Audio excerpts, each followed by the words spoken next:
I want you to picture this for a moment.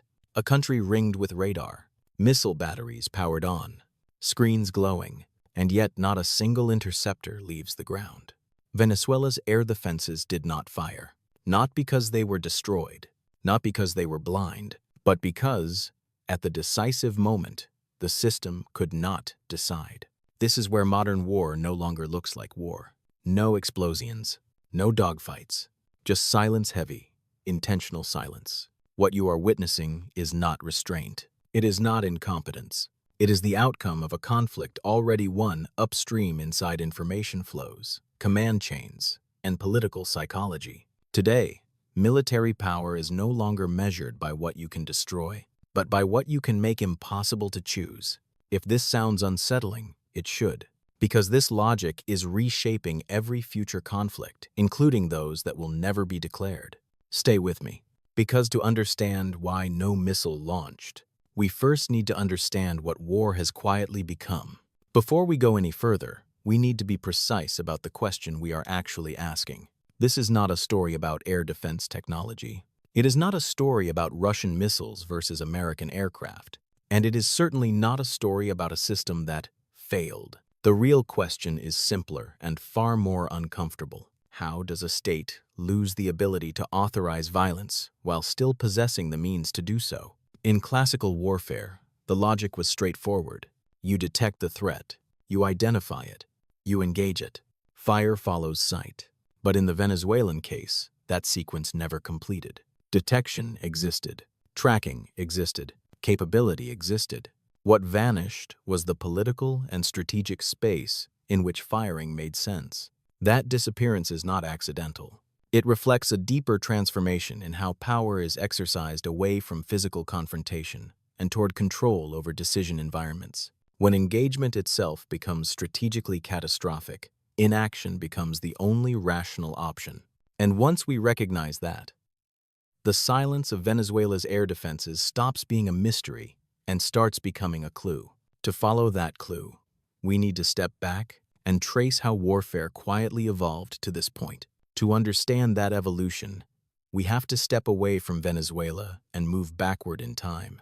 For most of modern history, military power meant platforms, ships, aircraft, divisions on a map. Victory came from destroying enough of them to break the enemy's will. But even early theorists knew this was incomplete. Sun Tzu spoke of victory without battle. Clausewitz warned that war was shaped by uncertainty, friction, and morale. What mattered was not just force, but how force was commanded. The late 20th century marked the turning point. In Kosovo, enemy air defenses collapsed before they were physically eliminated. In Iraq, command paralysis preceded battlefield defeat. In Libya, regime coherence dissolved faster than its arsenals. What changed was not weaponry alone. It was the emergence of systems that fused sensing, communication, intelligence, and command into a single architecture. C4ISR stopped supporting combat. It started defining it. Decisive points were no longer bridges or airfields. They became decision nodes, authorization chains, trust relationships, institutional legitimacy. Once those are disrupted, platforms still exist. But war, as a coordinated act, becomes impossible. And that shift sets the stage for the first visible rupture. The moment when theory turns into crisis. The rupture arrives when abstraction collides with reality. In early January, the operation later known as Absolute Resolve begins to surface not through explosions, but through signals. Legal signals, diplomatic signals, information signals. The arrest of Nicolás Maduro is not preceded by airstrikes. It is preceded by isolation, by the quiet sealing of decision space. At that moment, every military order becomes radioactive. To fire is no longer a tactical act. It is a political point of no return. For the officers inside Venezuela's command chain, the calculation changes instantly. Engage, and you personally assume the strategic consequences of escalation.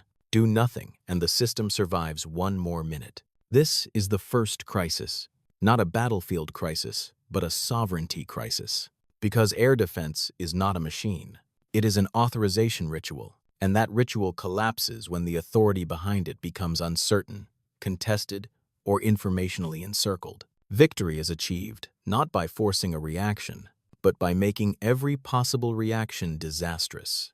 What makes this kind of paralysis possible is not a single weapon, but an architecture quiet, layered, and largely invisible. At its core is C4ISR, no longer as support, but as the battlefield itself.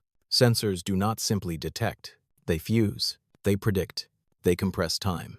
Multi-domain operations extend that compression across air, sea, land, cyber, space, and the electromagnetic spectrum. Effects are synchronized so tightly that the adversary never encounters a single threat, only an environment that feels hostile, ambiguous, and unstable. But information dominance alone is not enough. Cognitive pressure completes the system. Jamming does not aim to blind. It aims to confuse. Cyber operations do not seek collapse. They seek doubt. Narratives do not persuade. They narrow the range of choices that feel legitimate. Out of this convergence emerges decision-centric warfare, a mode of conflict where the objective is not to destroy forces, but to deny coherence to the act of deciding itself. The adversary can see, they can track, they can even fire. What they cannot do safely, credibly, or in time is choose.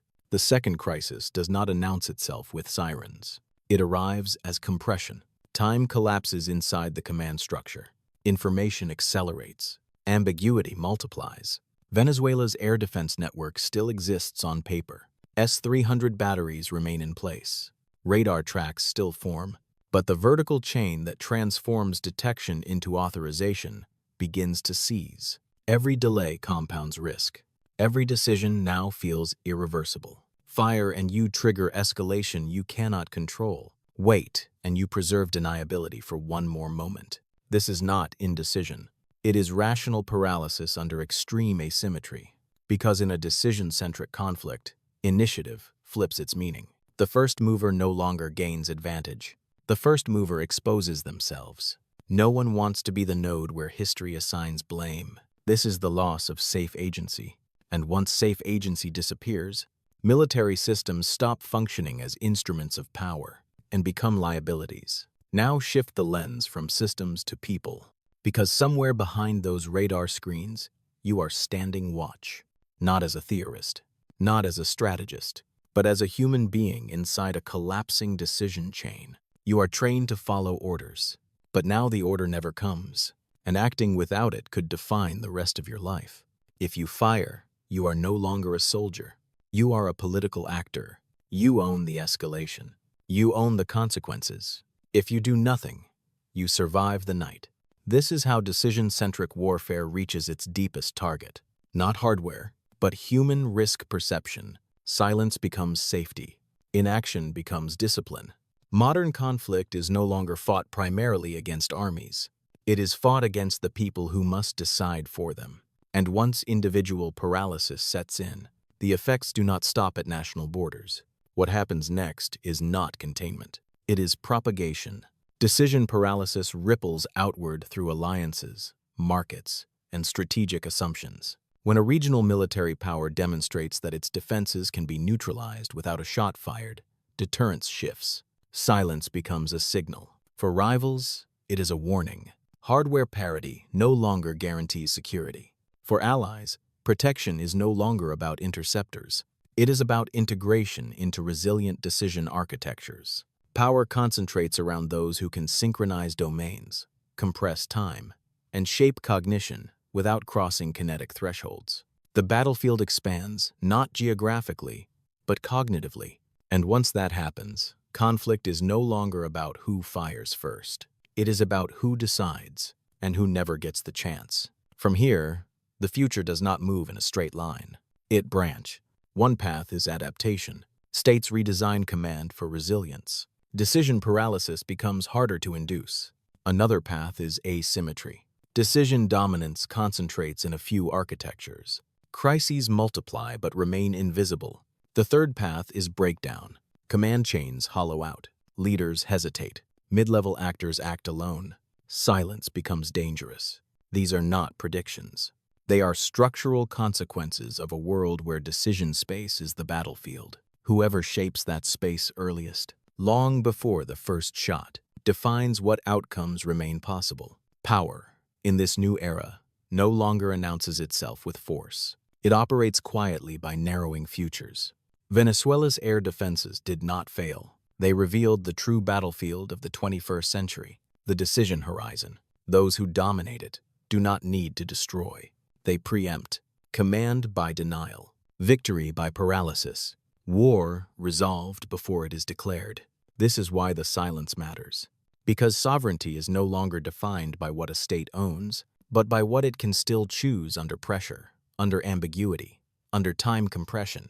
If you want to understand future conflicts, stop watching explosions. Watch the pauses. Watch the hesitation. Watch the moments when nothing happens. That is where power now resides.